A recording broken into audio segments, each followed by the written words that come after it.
Everyone আশা কৰোঁ সকলো ভালে আছে। আজি মই ভিডিঅ'ৰ জৰিয়তে আপোনালোক ক'ব বিচাৰিছোঁ যে মই আছাম টপিক্সৰ নোটছ কেনেকৈ বনাইছোঁ। আচলতে আছাম টপিক্সৰ নোটছ তেনেকৈ এক্সট্ৰাকৈ বনোৱা হোৱা নাই, কাৰণ আমাক ক্লাছত সকলোবোৰ বস্তু ধুনীয়াকৈ পঢ়াইছে আৰু এই নোটছবোৰ এনেকৈ PDF ফৰ্মত আমাক প্ৰভাইড কৰা হৈছে। এতিয়া এই PDFবোৰ মই প্ৰিণ্ট আউট কৰি লৈছিলোঁ আৰু ইয়াতে আপোনালোকে চাব পাৰে, যেনে Assam history, origin of names, Pragjyotishpur, Kamrup, Assam আৰু এই মাইথলজিকেল ৰুলাৰ্ছ, এই সকলোবোৰৰ বিষয়ে ধুনীয়াকৈ ইয়াতে লিখা হৈ আছে।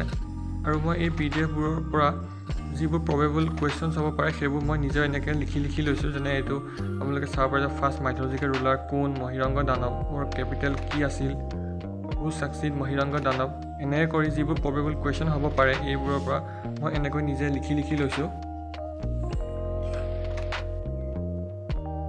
আপোনালোকে মোক আছাম হিষ্ট্ৰী নোটছ কেনেকৈ বনাইছে কমেণ্ট কৰি জনাব, আৰু আপোনালোকৰ যদি ভিডিঅ'টো চাই ভাল পালে তেনেহ'লে লাইক, শ্বেয়াৰ আৰু কমেণ্ট কৰি দিব।